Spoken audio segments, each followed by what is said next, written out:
Oh, I thought we were having a hiccup there. Happy That's Friday. how today's going today, brother. It's hiccup fun. It's fun day. It's Friday, fun day, hiccup day. So there you have it. How are you doing this wonderful Friday, Mr. Kaufman? Oh, I'm doing better. I'm still not tippy top, but I'm better than last Friday. How about that? Well, that's good because I before we came on here, you heard me commiserating and well, I'll just say it outright. Like I was bitching and moaning about a bunch of shit. So thanks for hearing me out on all that. So it's all good. Yeah, we didn't talk about this, but this is my first week I'm doing red light therapy. I've just been reading a lot about it and seeing Mm-hmm. things, seeing a lot of different, posts about it and everything. So I'm going to give it a solid 3 weeks and just kind of see how I feel. But I will tell you that I didn't get a whole lot of sleep last night. I got up and did my normal CrossFit thing this morning, and then went and laid in the red light bed for 15 minutes, and I feel good. It's weird.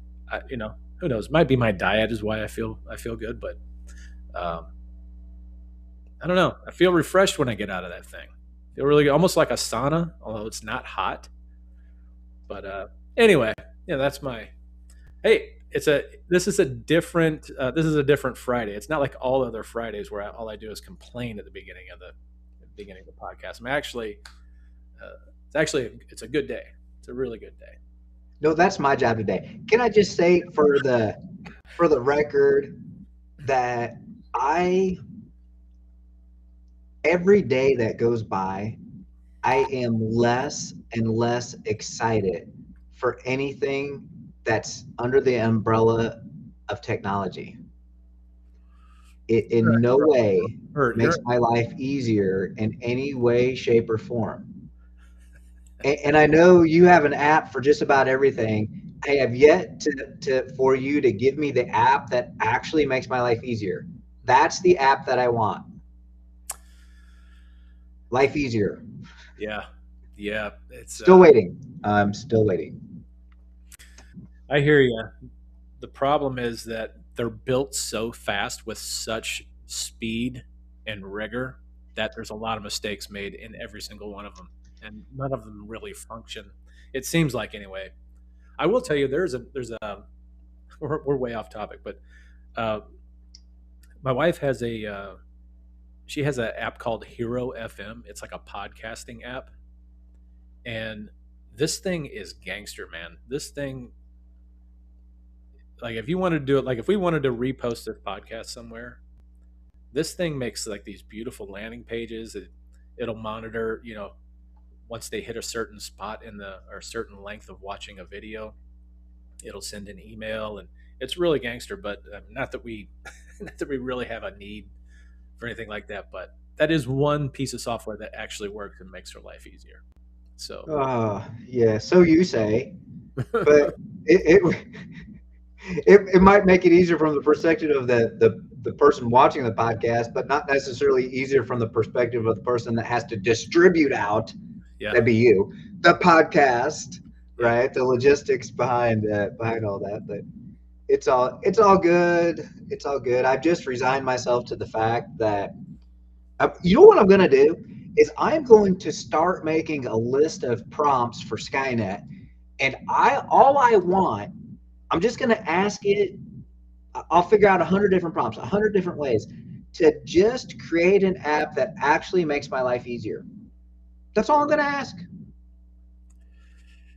Right? I'm going to keep working at it until it gives me one. How's that? Well, first you have to understand the anatomy of a prompt.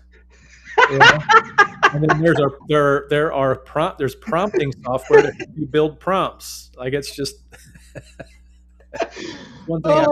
So what you're in a kind way saying is that I can't ask dumbassery questions and expect to get things that actually help me. I have to actually ask intelligent questions. Right. I'm picking up what you're putting down, Mr. Yeah. Kaufman. Yeah. Yeah. All right, man. We gotta buckle down here. Stop this All time. right. Well, what is on the agenda for our podcast topic today, Mr. Kaufman? Well, we're just gonna go over numbers again this week. Kind of a for me, it's a boring topic. For you, it's like the greatest thing you could ever talk about. But we're just gonna go over numbers again as it relates to subject to really anything, to be honest with you. But um, we are going to apply it to primarily subject to deals, and we're calling it the seven numbers that we refuse to. It says skip, but I couldn't think of a better a better word to replace that with. But it's essentially the seven numbers in every deal that we must look at on every single deal. So that's where we're headed on this podcast.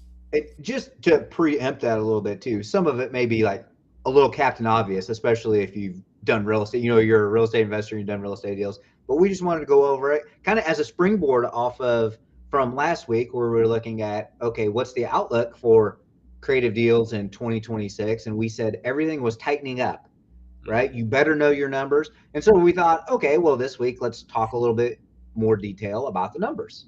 So here we are. Yeah, we're going to start on the buy side.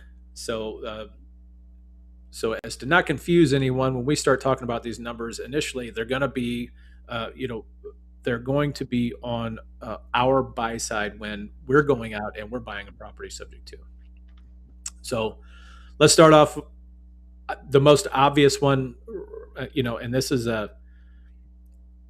something that this is a question that you need to ask your seller. And a lot of people are afraid to ask this question, believe it or not.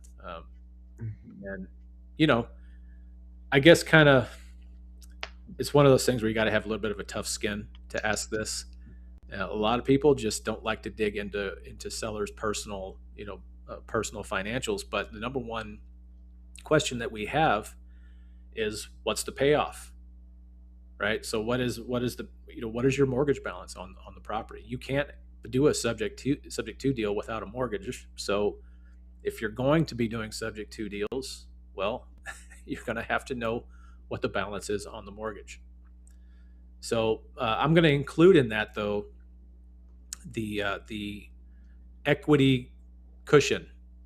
How much equity is in the property, and so that's kind of all that's based off your mortgage payoff. It's going to be based off of obviously the value of the home, the current value of the home, and possibly any any liens, any arrears, all of that good stuff goes into this very first um, this very first set of numbers that we cannot skip. I keep using the word skip. It seems like there should be a different word for that. Overlook. Yeah. Thank you. Thank you. Um, Can I sidetrack you here a little something? Talk about that the equity cushion. I know because for me, especially on a sub two deal, like I need a little more equity than you do probably. Like, what's your general rule of thumb for that you want to see as an equity in your sub two deals at a minimum? Would you say what's your rule of thumb? well, I like 80% for vacant properties, and I will go up to 90 for owner occupied. Not tenant occupied, owner occupied. So I got to make that delineation very clear. Um, I mean, again, this is that's like best case scenario. Like the property needs no work. There's a I don't have to go and dump a bunch of money into the thing right off the bat, or even deferred.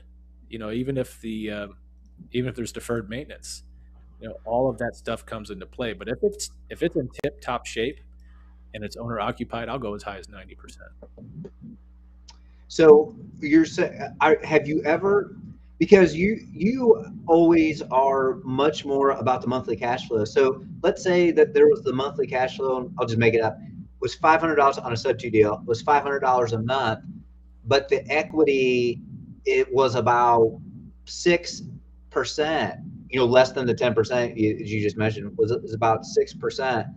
Would you do that deal for $500 a month cash flow? Or see, because I probably wouldn't. Like 10% is kind of my, like, I wouldn't, how I get nervous about stuff like that. So I probably wouldn't.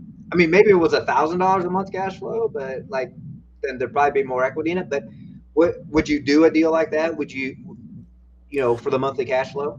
Well, it's going to have to be so. let's let's uh, let's apply this to something that is practical. For example, the property the property that we just seller financed a couple months ago on Bronze. Okay. Okay, let's imagine that we picked that up. Subject to we picked it up on seller financing. That property did not have anywhere near 10% of its of equity in it. It just didn't when we bought it. But if you look at that property, it's a brand new build. It's in an excellent location. It's in an excellent school district. Everything outside of the equity makes me feel really warm and fuzzy inside. That's why that deal I think was a good deal, and it's cash flowing decently now. It's Yes, indeed. Yep. and there's absolutely zero deferred maintenance. There was nothing that we had to do Yep. other than market it and get a buyer in it. So we bought that one with less than 10% in it. We sold it on seller financing as well. Yep. That those are the scenarios that I would have to evaluate on every one of them. Now, if I'm going up here, North St. Louis County or in St. Louis County, anywhere, most of these homes are built. In fact, I don't know what the ratio is between new builds and existing homes, but it can't be very good, um, at least in our space. So that kind of doesn't. That's kind of like a white whale type of situation. Um, I will say that it very rarely happens that way. Yep. Especially when you're dealing with older homes. Yeah, that was pretty unique though, because it checked the box so well for everything else, but that 10% equity rule. It Right. was like, yeah. Yeah, and by the Plus, way, I want to add that with this model, with the model that we use, which is pick up on creative financing, sell on seller financing, we forget that we get to build kind of this. I don't want to call it fake equity, but we get to create an imaginary value. f- force the equity. You get to force it, Yep. correct? Yeah. Yep. Um, so with that in mind, it gives us a little leeway. It gives us a little bit of a little bit of peace of mind, I guess. Yeah. And Having we did that. Yeah, Yeah, and we did that. Of course, we were hoping to force it a little more, but we certainly forced it. It's going to be a fine deal. The yeah, the only downside when you don't have the equity up front though is that price, right? The gap. So you get paid three times on the sub two deal, right? Once on the down payment, monthly cash flow, and then the difference between the price that you paid for it and the price that you sold it for, right? On our disposition strategy. So just that gap on the backside isn't as big as we wanted to, but those other things were certainly good. So yeah. I mean, I would argue that maybe a little bit, just because it depends on what perceived value your buyer has, and right. what you're able to sell it for. So you can still kind of build that in, maybe not to the extent that you would if it was just kind of a standard deal, and you knew the you were selling to a retail buyer, for example.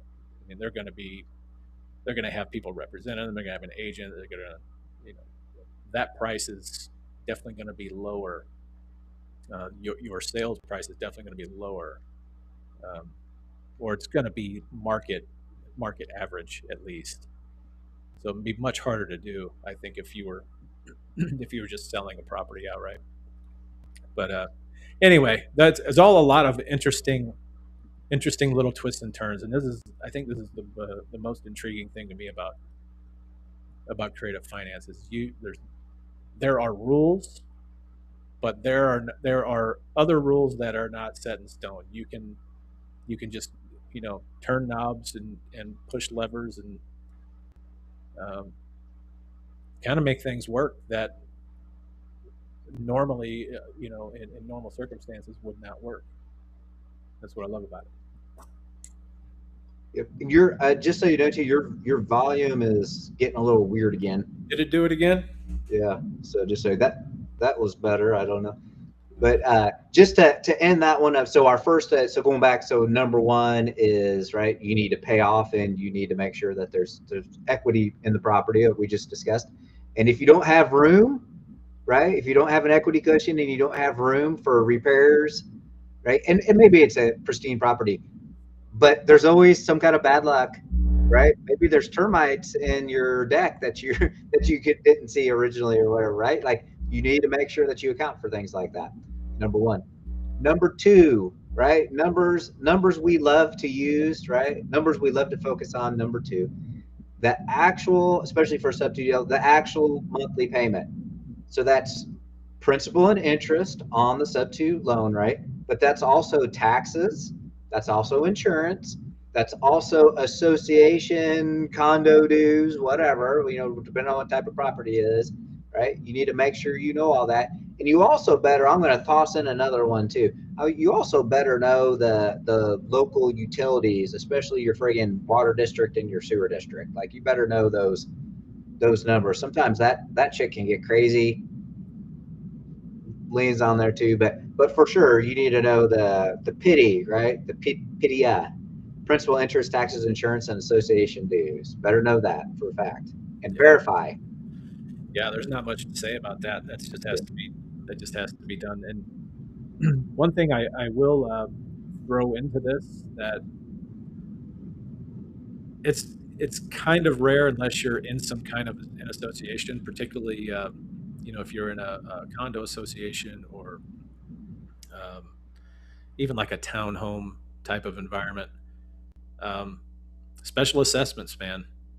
Yeah, Um, those are now special assessments. It depends on how they plan on paying for those assessments, but uh, a lot of times that's either like you could consider like a capital expenditure where they're asking for a large chunk, or they will actually divide that up over the course of a year or 24 months, and that will at least temporarily dig into your cash flow as well. So um, I know it's not as common, but it is something that to think about, especially if you're dealing with condos or um, you know kind of those community types of properties like that. So let's see here. I think. Oh, here we go. Um, Number three, yep. Cash to close, brother. cash to close. Yep. Cash to close. So this one always gets me. There's general rules of thumb when it comes to uh, how much, particularly closing costs. There's a general rule of thumb. Um, I like to say it's going to be somewhere around 1.5%, but it that swings wildly, man. I mean, it just depends on the work that needs to be done. If you've got title that needs to be cured, or um, I mean, it can just vary so much. I think the one that really stands out for me is I bought this property, um, and it was a probate deal. Well, it wasn't even probate. This guy, this guy had passed away, and his family inherited the property. So um, they had attempted to go through all the probate process and everything, and it all seemed like it was good to go. I will tell you the wild thing about this one was we had um, five different siblings living in five different states. So it was like herding cats, man. It was just crazy, and we finally got that deal done. But I picked up $100,000 house for all in at $16,000.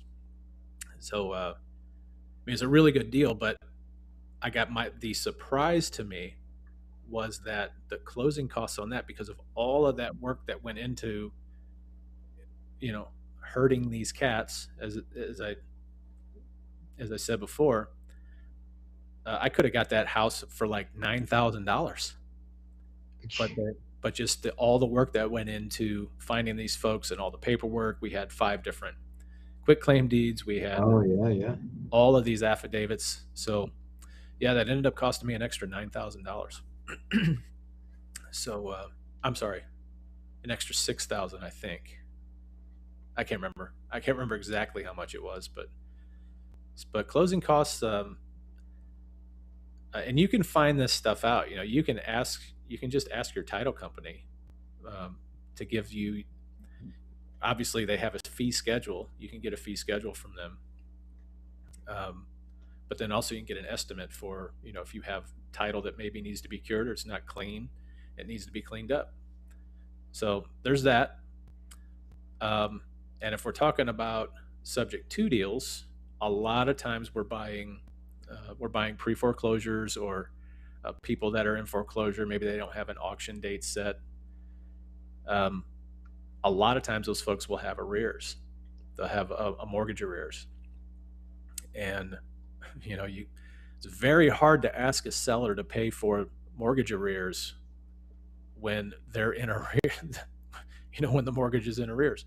So a lot of times that comes down to you pulling out your wallet and you taking care of those arrears. So another item to really think about at closing.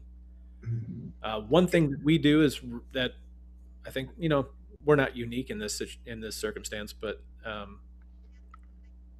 one of the things that a lot of sellers will tell us is they have when they're going to have to move out, obviously, but they'll say maybe they don't have money to move, and we don't even that actually has become just one of the offerings that I like to give. It's a kind of a bonus. I don't wait for them to ask me for money to move. It's going to be an offering that I generally will, especially if I see they're in a tough situation. I'll say, hey, I'll help you move. I'll get you a moving truck, possibly even get you a moving company, and we'll get you into your new place. And then that's kind of the starting point for for getting them out. And even in some cases, they don't have the money to pay for their first month's rent. So it may be something that is negotiable. If I can get them out sooner, I might be able to help them get into a new place. Paying for their deposit or whatever that might be. So then the last thing I think on this isn't really a closing item, I guess, per se. Um, but if you have safety issues in the property, or you have something that absolutely has to be repaired right now, or even maybe even on occasion before you actually close on the property, so that when you do take possession, you don't have a destroyed property. We've seen that before, where storm damage or Mhm. um, some catastrophe has happened. And in fact, I think if you recall, on that Santiago property that we did last year, is that 2 years now? No, that was last year. It On was that, it spanned over the course of two, but we sold it last year. You're correct, yeah. if you remember, we we took that property subject to, and the seller did not have a place to go. She was on a waiting list, but she did not have a place to go. So we actually leased that back to her, which we both love to do, right? Uh, Yes, I think I was very opposed to that. yeah, yeah. Well, I mean, we It did. worked. It worked out okay, but yes, it was. If, you- Yeah. if it's done right, it's okay. If you actually, if as long as it's not word of mouth, as long as you don't verbally agree to let them stay for a certain amount of time, and you have some actual documentation that shows that they're leasing it from you, there is a little protection. You know, maybe not ideal, but it's better than not getting the deal at all. But in that particular deal, I don't know if you recall, but the air conditioner uh, went on the fritz while she was Yes. there, Yep. and Yep. it was funny. She called me up. She's like, "Hey, my air conditioning's out," and then she made it a point to say, "What are we gonna do about it?" And so it's stuff like that. Safety issues. I mean, air conditioning is not a requirement on any lease that I know of, but we went ahead and took care of it. We weren't going to install a brand new one because we knew that we were going to be just tearing that place apart, and there was going to be dust everywhere. There's no reason to destroy a new one, so we did get that one fixed for. Um, so I'm off on a little bit of a rabbit hole here, but those are some of the items that you might need to consider when you're looking at the at closing that you might need to come out of pocket for. Yep. Next one, item 4. So cash close number 3. Item 4 is, so we talk about this all the time, so we probably don't get into a lot of detail, but it's your monthly spread. It's your cash flow on the deal. So I think you mentioned even might have been last week, like you want, I think 300, right? 350 Yeah. is your door. That's pretty much me too. I'm kind of right at that same range. I might do something a little less than that if I've got some other plan on the horizon, or there's a big equity spread or something like that in there, but too. But I generally stick to minimum that 3. I know some people that they won't do a deal unless it's $500 a door or something, which is, I mean, sometimes margins get a little tight, man. It's hard to do that, but again, as you mentioned, when you dispo it on the side and you are seller financing, like, you can kind of force that spread a little bit within reason, right? You can force that spread a little bit, so you do have some control over it.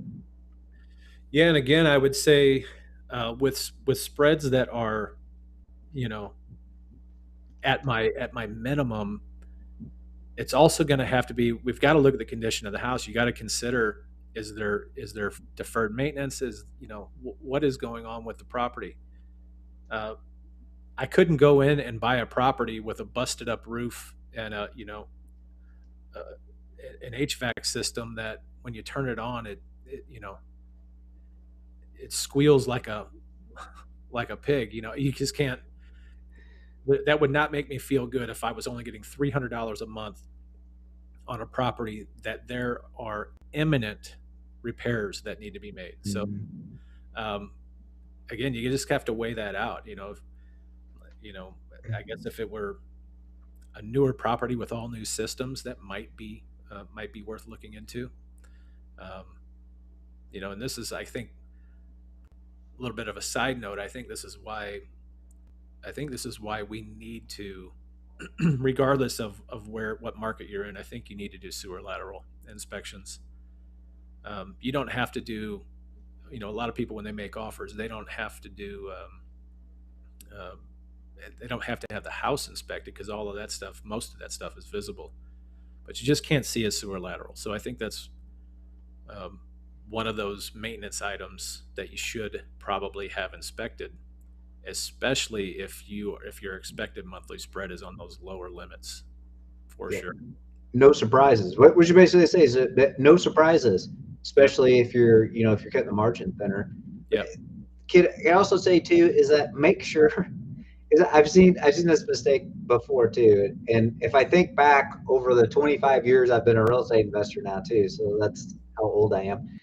20 that I probably do this too. You have to make sure that your monthly spread is actually after all expenses, not just the principal and interest payment Mhm. of, especially if it's a sub-2 loan. Like, it's your taxes, it's your insurance, it's your association dues. And I also like to know my utility payments so that I can just, like, in a worst case scenario, right? Like, I just need to know how that's going to impact me in a worst case scenario if I got to take the property back, right? Yeah. And have no income coming in on it. So, I've seen your spreadsheets. I know how it works. I've got it because it's over that. Sometimes it's below down there. Sometimes it's over here on the side about where the numbers are. But yeah. Right. All right, so now we're going to switch into kind of a little bit of dispo mode. And if you guys have been listening to us or following us at all, you know our dispo is going to be on single family homes. It's going to be more than likely seller finance. We are going to seller finance. We're looking for a seller finance buyer, and we build cash flow that way. So what do you need? What do you need for? What do you need to know as one of these seven? Uh, what do they say? What's the title here? Seven key things that are seven. Shit, Seven. I was are Seven. the seven big things to make sure you don't lose your ass on a Yeah. deal. How about that? How about that? So when we're dispoing the properties on seller finance, there's a few things that obviously that we're going to need to know. We're going to need to know our resale price. We're going to need to know our target down payment, and we're going to need to know what our target interest rate and term is. So this can get very complex, Yeah. but it can also be super simple. Keep it simple. Yeah, we Yeah. got to keep it simple. Yeah. Yeah. So on our resale price, we generally speaking, depends on the deal, but we generally like to start the resale price roughly, 5 to 10%. 10% is 10%. Yeah. Yeah. We start at 10 usually. Yeah.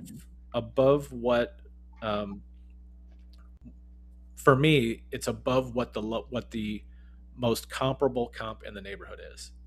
So that's where we'll start the resale price. Now there's room for negotiation there. Um, and it's the same thing with the down payment that we receive. It generally starts at 10%. Sometimes we have people come in and say, "Hey, I've got," you know, in fact, this just happened to one of our students. Was Yep. he was offering 10%. The guy's like, "Nope, I've got 30 or something like that." He had something a greater amount than just the 10% that he just wanted to throw at this property.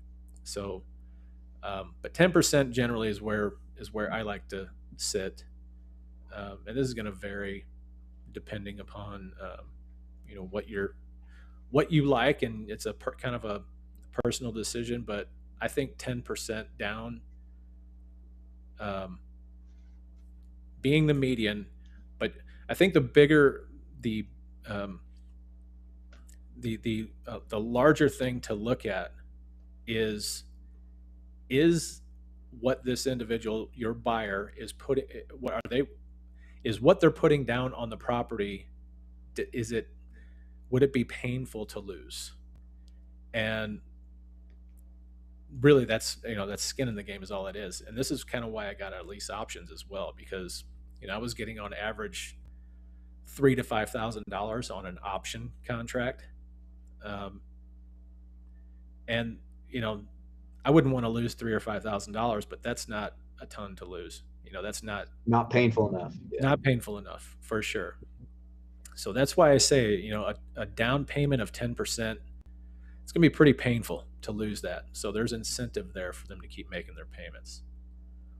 And then, of course, we look at the terms on a seller finance deal. Um, this is where the money's made, Yep. here.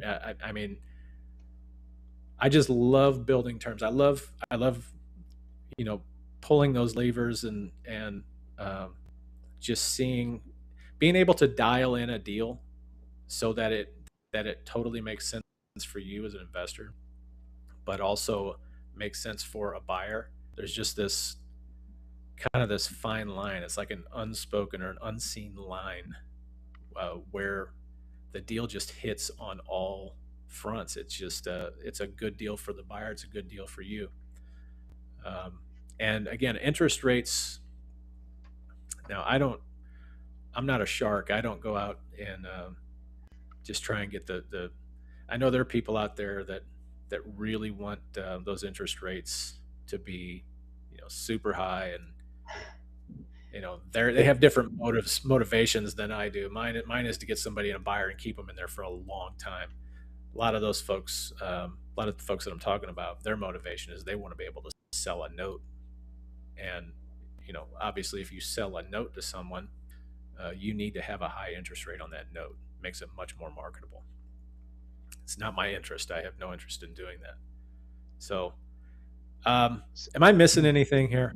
Well, I just want to say, so the order of those numbers matters to me, of figuring out those numbers too. So what you said is important. Everybody has a different thing, especially if you got a seller finance disposition model, how whatever you're doing with it, right? Maybe your wrap mortgages or contract, whatever it is, right?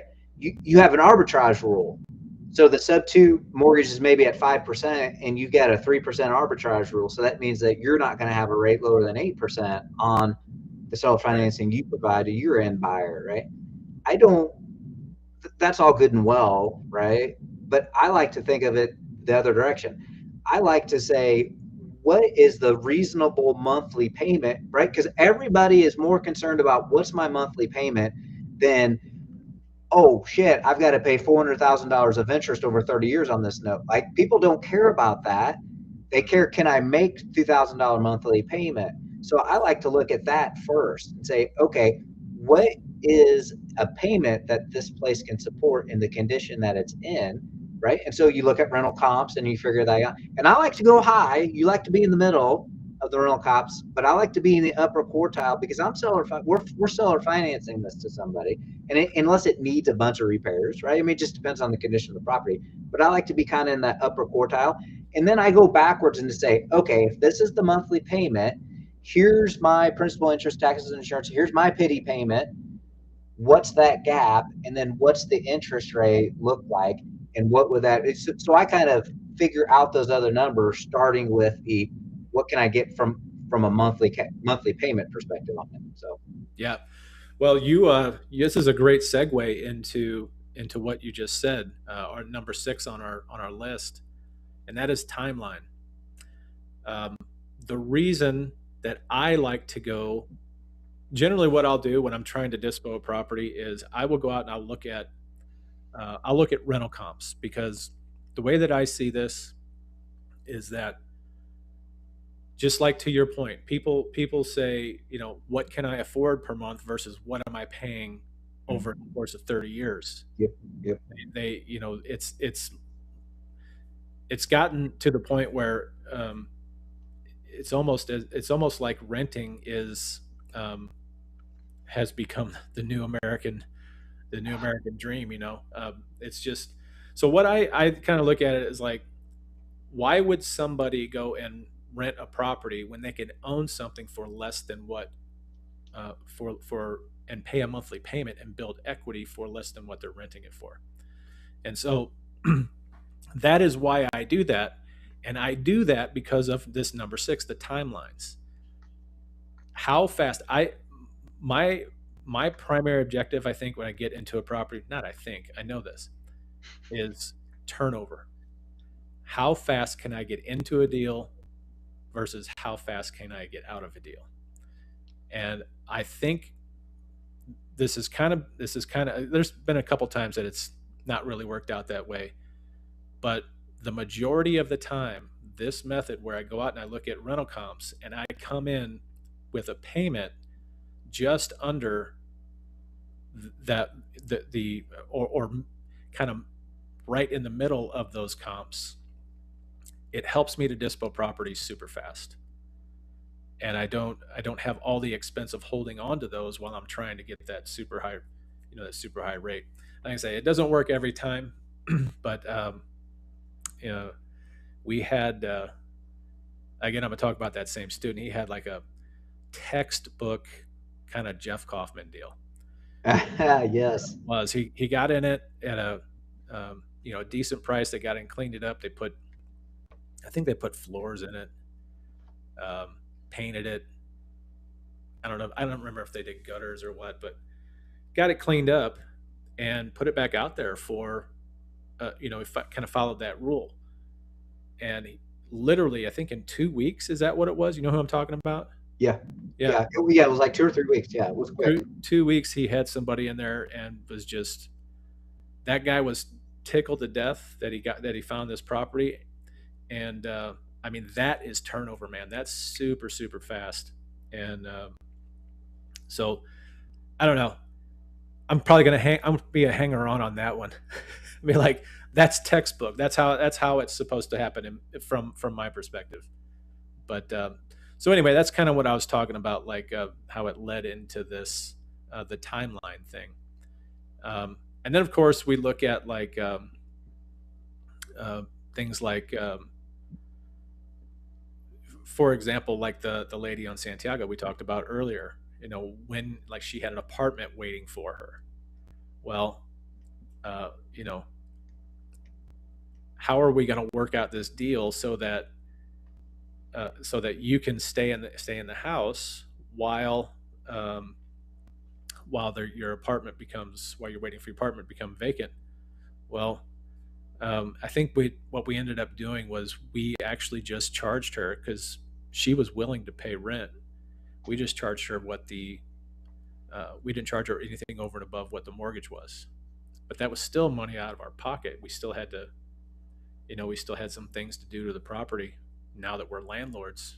But that's far less important, I think, than turnover, than actually you know, purchasing a property and getting it disposed super quick.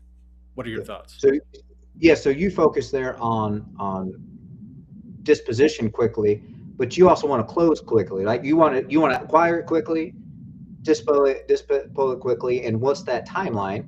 Because that all goes back into all the other numbers we talked about. What's the holding cost? What's the principal, interest, taxes, insurance, and association fees and utilities? Like if it's vacant, that during that timeline. So, like speed, money loves speed, plain and simple.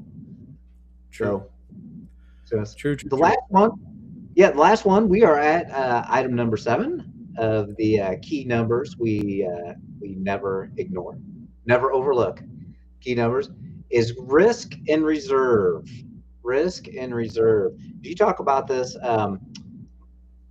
We actually talk about this a lot. It's a reserve, especially in relationship to the calculator, right? We have a sub 2 profitability calculator. Go to our website, get it. It's totally free. It's got reserves built in there, and we talk about those reserves a lot too. You say minimum of 3 months. I think the calculator actually has 6 months built in to it. You have to have a cushion, right?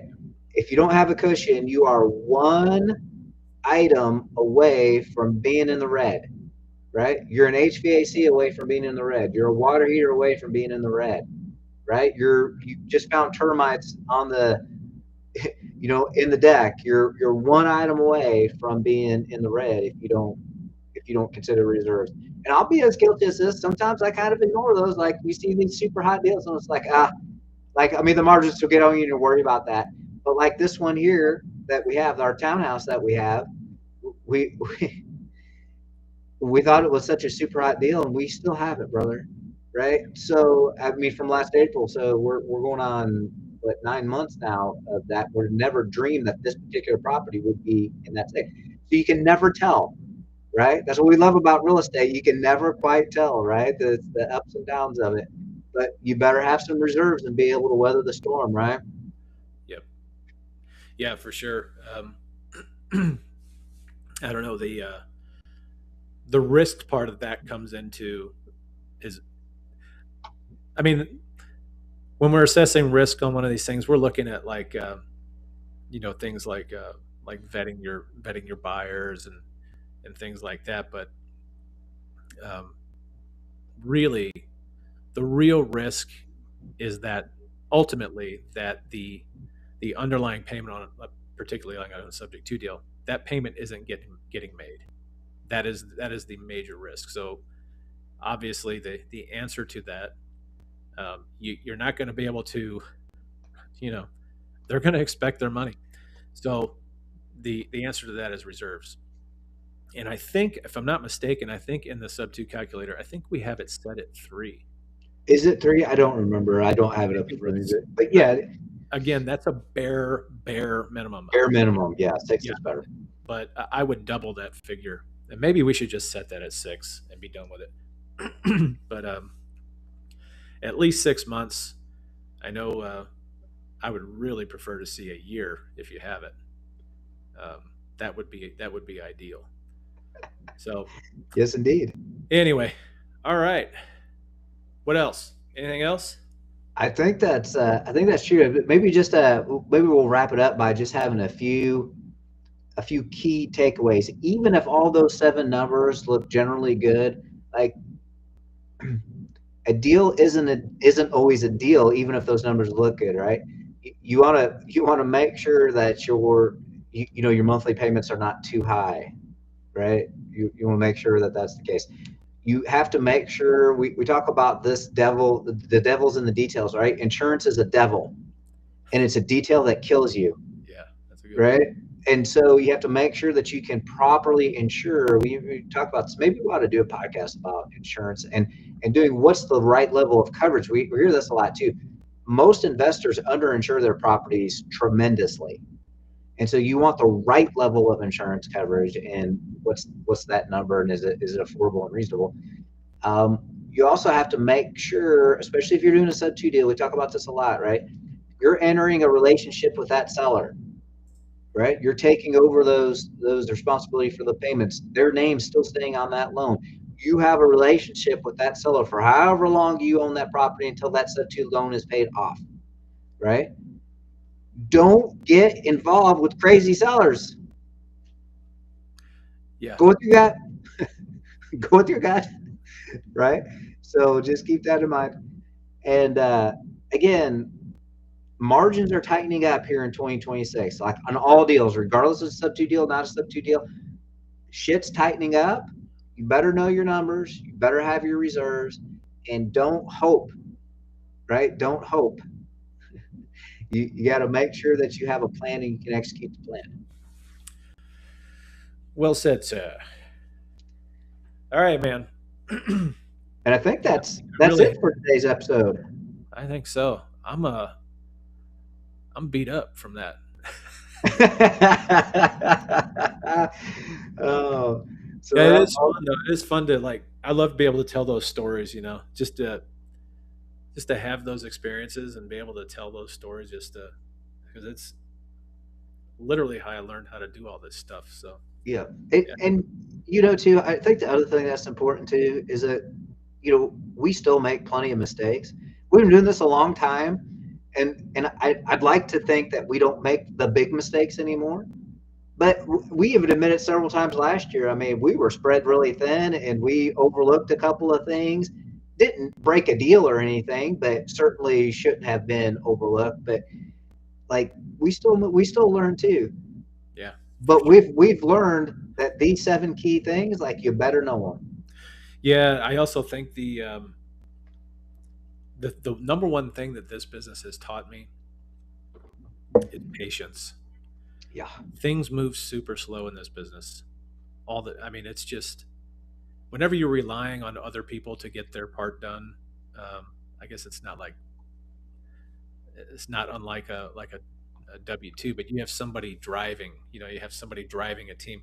Here, you don't have anyone really. You know, you have a bunch of individual teams, and so you said it right. It's weathering the storm. It's how much can your nervous system take? Because it can be nerve wracking at sometimes, for sure. How much can your nervous system take, and can you weather that? Eventually, it becomes like a muscle. It becomes like a second nature. You just kind of expect certain things out of certain deals, and um, yeah, it never gets old though. I can tell you that. It's never not exciting. that's right. Sure. And we like to be able to help people mitigate the issues and not overlook things. It's our partner program. It's shameless plug. I tossed it up there earlier, but this is vocal shameless plug to end the episode. So go check us out. We're here to help you. We kind of like to do that stuff. So with that said, I guess have a great weekend, and we will be back at it next week. That's right, folks. Have a good one. We will catch you next